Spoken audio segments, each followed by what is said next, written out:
Ħafna spejjeż żejda minħabba li l-Pulizija ma ħarġitx permess għall-avveniment internazzjonali ta' drifting King of Kings li kellu jibda l-ġimgħa wara oġġezzjoni min-naħa tal-MEPA.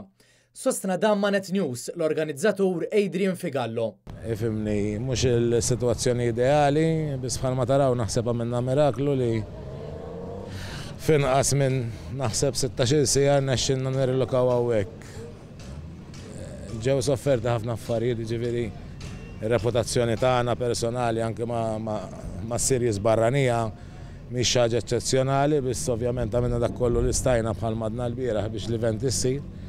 Kif ukoll hemm diversi danni finanzjarji u spejjeż żejda ġifieri li saru biex dallej iċċalaqna.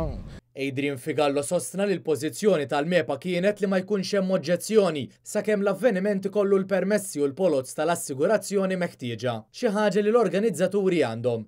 Iżda l xi raġuni l-MEPA bidlet kollox u oġġezzjonata l-permess ta' din l-attività għaliex il-post fejn kienet se ssir, jiġifieri l-kumpless Monte Cristo, għandu avviż ta' nfurzar.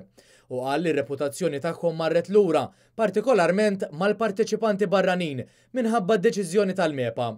Għal dan l-avveniment qed jipparteċipaw 23 kompetitur Malti u 18 il-barrani fosthom iċ-Champion Ewropew ta' drifting ta' din is-sena u anke ċ-Champion tas-sena li għaddiet. Għandna ċ-Champion tal-Ewropa l-2014, ċ-Champion tal-Ewropa 2013 u runner-up tal-2014, għandna żewġ xufiera nisa, hemm il-Queen of Europe ukoll tal-2013.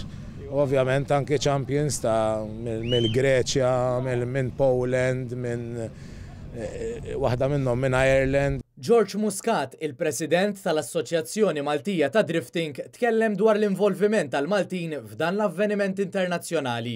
Il-partiċipazzjoni tal-Maltin hija qegħdin hawnhekk beħġarhom, ilhom sena sħiħa jippreparaw, nefqu ħafna flus, fortunatament kienet ħadd tiġi kanċellata, però ingħaqadna ħafna f'daqqa, ġifieri hawnhekk urejna l-għaqda li hemm bejn il-motorsport kollu kemm il-klabb tagħna u kemm klabb oħrajn.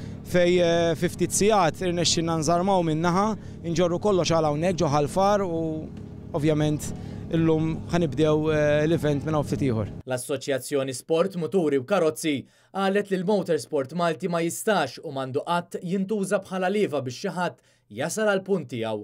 Dan huwa taħsara reputazzjoni ta' Malta fost parteċipanti barranin li minnhom ġejjin it-timijiet parteċipanti f'dan l-avveniment internazzjonali, kif ukoll għal Motorsport Malti in ġenerali.